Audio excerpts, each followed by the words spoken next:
You already know something isn't right. But every time you ask what happened, the nursing home gives you a different story. One visit, oh, that's just a bruise. She'll be fine. The next visit, we're not sure when that happened. Dealing with your mom's nursing home is sometimes like dealing with Bart Simpson. I didn't do it. Nobody saw me do it. You can't prove anything. And while they dodge your questions and protect themselves, your loved one is the one paying the price. I'm David Terry. I'm a nursing home abuse and neglect attorney based here in St. Louis, and I handle cases throughout Missouri and Illinois. I've been handling nursing home cases for about 25 years, and in that time, I've seen just about every single way a nursing home can lie to people and everything that they do that they can try to avoid the liability. In this video, I'm going to show you how to document everything so that you're not stuck chasing half-truths or excuses that the nursing homes gives you. You'll know exactly what to write down, what to photograph, what to video, and how to build a record that they can't explain away when they aren't telling you the truth. And when a nursing home facility keeps changing its story, your job is not to just accept what they say. Your job is to create a record of what is said, what was done, and hold their feet to the fire to get to the truth. Now, if you're watching this, you've probably had a family member who's been seriously injured or even killed by the nursing home industry. And when that happened, you probably already felt it in your gut that something's wrong here. Maybe it was unexplained bruises. Maybe it was bedsores that you'd never heard about. Maybe your loved one experienced significant and sudden cognitive decline, and no one there could tell you why. Every time that you asked for answers, you're met with vague explanations, inconsistent stories, even defensiveness or blaming your loved one for what happened to her. Look, nursing homes are legally required to report when abuse and neglect occurs in their facility. Under a federal regulation, 42 CFR section 483.12C1, facilities must report all alleged violations involving abuse, neglect, exploitation, injuries of unknown source, and misappropriation of property. And when are they supposed to report these events? Well, that's a good question. And here's the answer. Within 2 hours, if the allegation involves abuse or serious bodily injury, and within 24 hours for all other types of allegations. Who are they supposed to report these events to?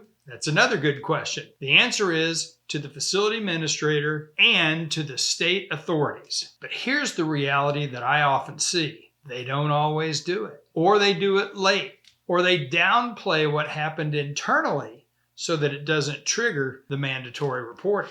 And that's not good for the injured resident.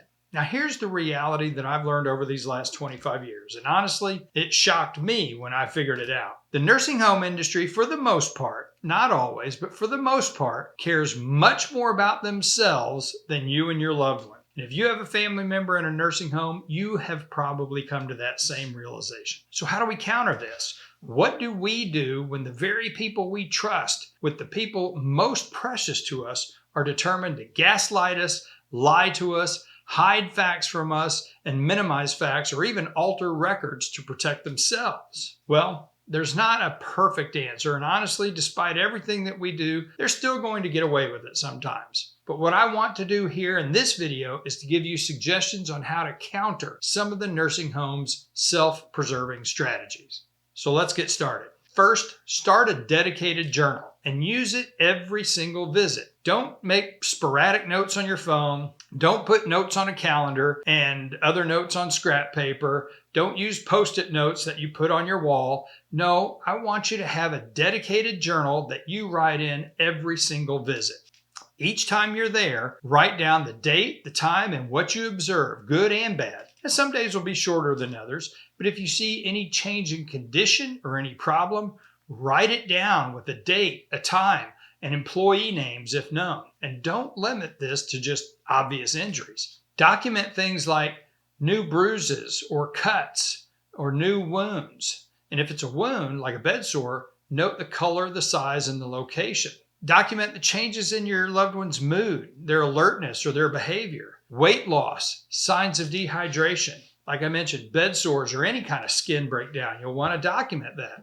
If their clothing's dirty or soiled bedding, or if there's strong odors around them. If they have call lights that continually go unanswered. If you find that your mom or dad or your spouse has been lying in waste for a long time, write that down. And then put who was on duty and how they behaved when you asked questions. Here's an example of a good entry. March 10, 2025, 3 p.m. Found dad sitting in a wheelchair in the hallway.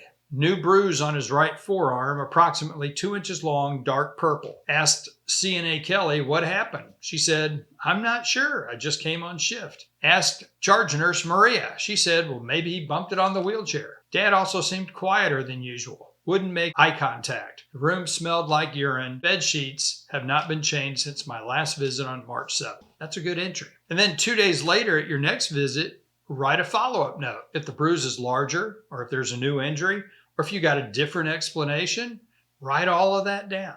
Over time, you're not just taking notes, you're building a timeline. And that timeline could be used to challenge the nursing home's own chart should your case end up in court. So I'm thinking of a case of mine several years ago where my clients had taken meticulous notes. The daughter had visited her mother almost every single day, and she wrote down every bruise, every skin tear. Her mother was at risk for bed sores because she was essentially bedbound. So she knew that nursing home employees were supposed to come in and reposition her mother every 2 hours. So every time, she wrote down when her mom was repositioned and by who. And if 2 hours passed without repositioning, that was also noted in her journal. The nursing home records often contradicted her notes, especially when there was documentation of repositioning when my client knew that that had not happened. Her thorough notes helped get that case resolved in her favor. So I also recommend that you get pictures and video, but you got to do this the right way. Photos and videos are often the clearest evidence you can gather. You've heard that phrase, a picture's worth 1,000 words. Well, that is absolutely true. Now, here's a great example of that. Try explaining a bed sore to a friend of yours. You can give a great description, but a single picture provides a much better explanation than any words that you can use. So here's my recommendation for photographs and video. You can take pictures and you can record the resident all you want if you're taking pictures of what is readily visible. The nursing home may not like it, but there's nothing that they can do about it. Now make sure that you are not getting other residents or employees in the pictures or videos. You don't want to violate their privacy rights. If you do, trust me, you'll hear about it. Now, if you want to take pictures of wounds your loved one has or pictures of injuries in their private areas like a bed sore or a bad cut or an infected surgical scar, make sure that the resident's power of attorney is the one pursuing this. That's really important. But let me give you some critical advice when you do want to photograph wounds in particular. Do not remove any bandages. Well, why not? First of all, your hands are not sterile, and you don't want to be the one to introduce infection into the wound. And second, those bandages are protecting the wound, and you don't want to interrupt that protection. There's oftentimes packing in there, and you don't want to mess with that. If there are bandages and you want pictures or video of what is underneath them, tell the facility and arrange for a time when they can remove the bandages so the power of attorney, he or she, can take pictures of that wound or video of that wound. Now, the facility may give you some grief, but you as the power of attorney are entitled to do that. Here's some advice I've learned over the years also to make sure that your pictures tell the story for you. First of all, take clear, well-lit photographs. Second, whenever possible, make sure that your phone is including a timestamp with the pictures. Now, if you're not tech savvy and you don't know how to set that up, you can do something as easy as holding a Post-it note with the date clearly written on it towards the side of the photograph or at the beginning of the video. Now, for injuries like bed sores, a close-up photograph, you'll want to get that, but sometimes it's hard to decipher just how small or large the wound is when it's just a close-up photograph. So to help make your pictures better, I recommend that you also take some wider angle pictures. And in some pictures, hold a quarter next to the wound, so it's much easier to judge the size of the wound. Make sure that those wide angle pictures get enough of the residence room to prove where you are when those pictures are being taken. I've seen some nursing homes try to claim that the pictures were taken at someplace other than their facility. So to combat that argument, just use a wider angle picture and get some of the room in the picture. Now, one more thing. Take photographs of the same injury from the same angles at each visit. Now, that shows progression. And that also shows that the wound is getting worse despite the claims that the facility says that they're treating it or that they are, in fact, repositioning them every 2 hours or so. Now, if you're worried about retaliation, and look, that's a legitimate fear, be discreet. You don't owe the staff an explanation when you're documenting harm that they caused. Your job is to protect your loved one, period. The only asterisk to that is if you need to have some bandages removed to take those photographs. Okay. Let's change gears a little bit. Let's talk about documentation. I want you to save every document and every message. Assume every single piece of paper matters. From the day that your loved one enters the facility to the day they leave, there should be documentation, and you'll want to keep as much of that as you receive. So keep copies of the admission agreements that are signed putting the relative into the nursing home. Make sure that you get their marketing brochures and keep them. Keep the care plans you get when you attend care plan meetings. And by the way, try to attend every single care plan meeting and always keep the documents you receive in those meetings. If there's emails and texts and letters with the staff members, keep them. If there's discharge paperwork, keep it. Any facility records you receive and anything they give you in writing, keep them. And if conversations happen by phone or in person, write them down immediately afterwards. Write your notes down and include who you spoke with, give their full name and their title, what they said, use their exact words if possible, when the conversation happened, what it was about, and any representations on what they're going to do about whatever issue it is they're calling you about. And if you get a voicemail, keep it.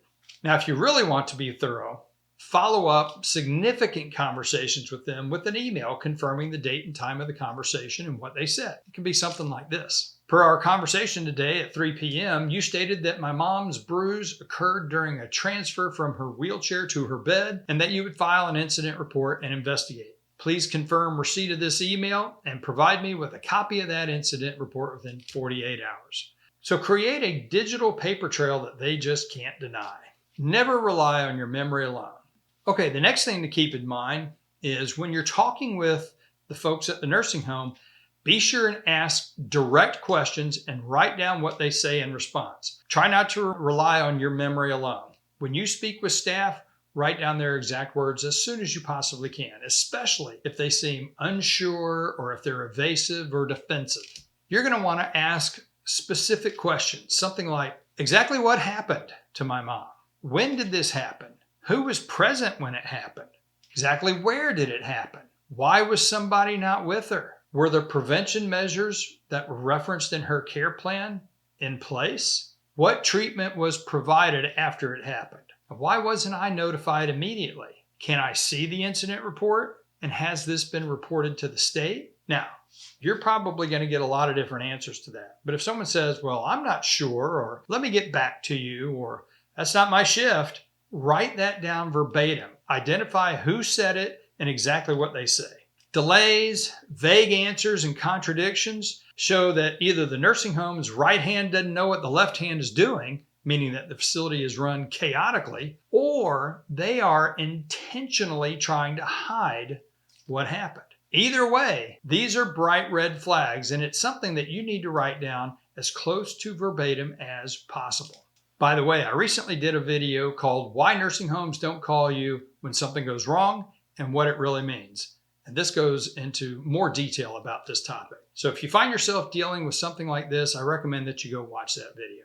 Okay, let's get back to the topic here and discuss what the facility is legally required to do and what they're not doing. Federal rules are very clear as to when a nursing home is to report injuries related to abuse and neglect. Now, let me read this rule to you verbatim because it's so important in the context of what we're discussing. So again, this is 42 CFR section 483.12C, and it states, quote, the facility must ensure that all alleged violations involving abuse, neglect, exploitation, or mistreatment, including injuries of unknown source and misappropriation of resident property, are reported immediately, but not later than 2 hours after the allegation is made, if the events that cause the allegation involve abuse or result in serious bodily injury, or not later than 24 hours if the events that cause the allegation do not involve abuse and do not result in serious bodily injury, end quote. Who do they report this to? The injury is to be reported to the administrator of the facility and to state officials. In Missouri, that would be the Missouri Department of Health and Senior Services, and in Illinois, the Illinois Department of Public Health. This is a powerful requirement. And guess what? Many nursing homes just ignore it. Here's what I've seen in 25 years. Facilities delay. They downplay. They investigate internally for days or even weeks before reporting anything to the state. They even write vague incident reports, or they make it sound like nothing serious happened, or they will put the blame on the injured resident for the injury. And why do they do this? Because once it's reported to the state, it triggers an investigation. It could go on their record. It might affect their inspection scores, and it could make them look bad. And it could trigger a lawsuit. So they avoid reporting as long as they can, or they report it in a way that minimizes what really happened. Your real-time documentation that we talked about gives your lawyer something that he or she can use to help show that their delays or their stories didn't follow the rules or just simply didn't make any sense at all. A reminder, this is not every nursing home. This is some of them. Now let me tell you about some depositions that I've taken when discussing this regulatory rule. Now this is not a single case, and I'm not reading from a deposition verbatim, but I've done this line of questioning multiple times. And the case facts are almost always involving delays in reporting to the state authorities. So it'll start like this. I'll ask the question something like this. Okay, Mr. or Mrs. Witness, so 42 CFR section 483.12c states the facility must ensure that all alleged violations involving abuse, neglect, exploitation, or mistreatment, including injuries of unknown source and misappropriation of resident property, are reported immediately. Did I read that correctly? And they'll answer yes. Well, you've been familiar with that rule for quite a long time. Is that right? Yes, I have. But in this case, where the resident suffered a terrible head injury, that injury was not reported to the state for 5 days. Is that right? Well, we were investigating and we were trying to find out what really happened. And I'm sorry, excuse me, that's not what I asked. This resident suffered a terrible head injury at your facility, and it was not reported to the state for 5 days. Is that right? Well, yeah, I guess so. Well, tell me, what is the definition of must? And they'll say, what? I'll ask the question again. What is the definition of the word must? Well, must means required. Is that right? Yes, I guess so. Okay, great. So what's the definition of ensure? That's ensure with an E. Well, okay. Ensure means to make certain, doesn't it? Answer, yeah, I guess so. What's the definition of all? Answer, all? Everything, right? All means everything. That's right. So what does injuries of unknown source mean? Answer, well, that means even if you don't know what happened that caused the resident to be injured, it has to be reported. Is that true? Yes, that's true. Okay. What does the word immediately mean? Right away. Exactly. Immediately doesn't mean 5 days, does it? Well, no, but you see, we were trying to figure out what happened question. So this rule that you've known about means that you are required to make certain that all injuries, whether you know how they happened or not, are immediately reported to the state within 2 hours. Is that right? Answer. Okay, you get the picture here. Now, I've done this line of questioning regularly in the past 25 years, and I'll do it more again this year. And why is that? Because some nursing homes are much more interested in protecting themselves than they are in protecting the rules that are in place to protect nursing home residents. And the documentation that you provide plays a vital role in these depositions. I can use that when they say in deposition that a CNA saw the resident get up when she wasn't supposed to, but they couldn't reach her and then she fell. Well, I'll pull out the document you gave me and I'll say, but wait, my client told me that Jane Doe, CNA Jane Doe, told her the afternoon of the fall that her mom was by herself with no one around her and the fall was unwitnessed. They didn't even find her until someone heard her crying. Now that's different than what you're telling me right now, isn't it? See, we use your documentation to counter some of the things that they're saying. So what to do right now? What are your action steps? If you have a family member who's been seriously injured or who died at a nursing home and you suspect neglect or abuse caused that, here are 5 things that you need to do today. Not next week, but do them today. Step 1, start your journal yesterday. And by that, I mean, don't wait for an injury to happen. Start this on day 1. Each day that you're there, write down what you observed during your visit. Write what concerns you, the identity of those who provided care to your loved one, etc. If there's an injury, go through that process we talked about and get the information written down. This information, as I've said, is invaluable. So if you have a loved one in a facility now, start that journal today. Step 2, take photographs and video. Document any injuries, any poor hygiene, and unsafe conditions that you witness. Use your phone. Include timestamps. Take photographs and video from multiple angles. Remember, a picture is worth 1,000 words. Step 3, request the records in writing. Send an email or a letter to the Director of Nursing and the administrator requesting all the records that we discussed above. This is best done by the person who holds the durable healthcare power of attorney if the resident is still alive. Now look, if the resident has deceased, in most states, that power of attorney is no longer valid unless there's a provision in the actual documentation that explicitly permits the power of attorney to collect records after the resident is deceased. But if the power of attorney documentation is silent on that, then in Missouri, certain members of the family can collect those records. Now, each state is very different when it comes to this issue. Some require an estate to be open to collect those records and others don't. If you're in that situation, talk with a lawyer in your state to determine who has the authority to collect a deceased resident's medical records. But get those records. Step 4, report the event to the state. Don't wait around for the nursing home to report the injury or the death to the state. As we discussed, they may not do it immediately. They may not do it at all. Be proactive and make that call. Step 5, call an attorney. If your loved one has been seriously injured or died as a result of neglect or abuse, call an attorney who regularly handles nursing home abuse and neglect cases. If your case is in Missouri or Illinois, you're certainly welcome to call our office. Most lawyers will provide free consultation. Our office certainly does. And when you talk with the lawyer, bring your journal, bring those photographs, bring the videos and any other records that you have. So let me close here with the bigger picture. When you document what's happening to your loved one, you're not just protecting them. You're creating evidence that could protect other residents as well. Because here's the reality. If a facility is lying to you, they're probably lying to other families. If they're covering up your loved one's injuries, they're probably covering up other injuries. If they're understaffed and cutting corners with your family member, they're probably doing it to everyone. Your documentation, your willingness to ask hard questions, to take photographs, to take videos, and hold them accountable can force change. It can lead to state investigations, it can lead to better staffing, and it can lead to policies that actually protect residents instead of just protecting the facility's reputation. In 25 years of doing this, I have seen this happen. Now, it happens slowly, but it does happen. Families who have refused to stay quiet, who document everything, who demanded answers, they're the ones who forced facilities to change and forced the industry to change. So don't let them hide the truth.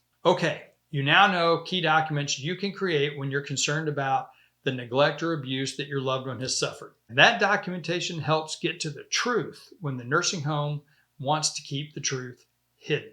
But what if the facility goes a step further and they change the records themselves? They alter the records. Now you might say, David, that doesn't really happen, does it? Yeah, it does. And it happens much more than families realize. So the next video you need to watch is called 6 Ways to Spot False Charting in a Nursing Home Record and what to do about it. In that video, I'm going to show you the warning signs. I'm going to show you how to spot false charting and how to catch facilities when they are trying to rewrite history. Because if you think they're hiding the truth now, wait until you see what they're willing to change in the medical records. So go watch that video now, and I'll see you there.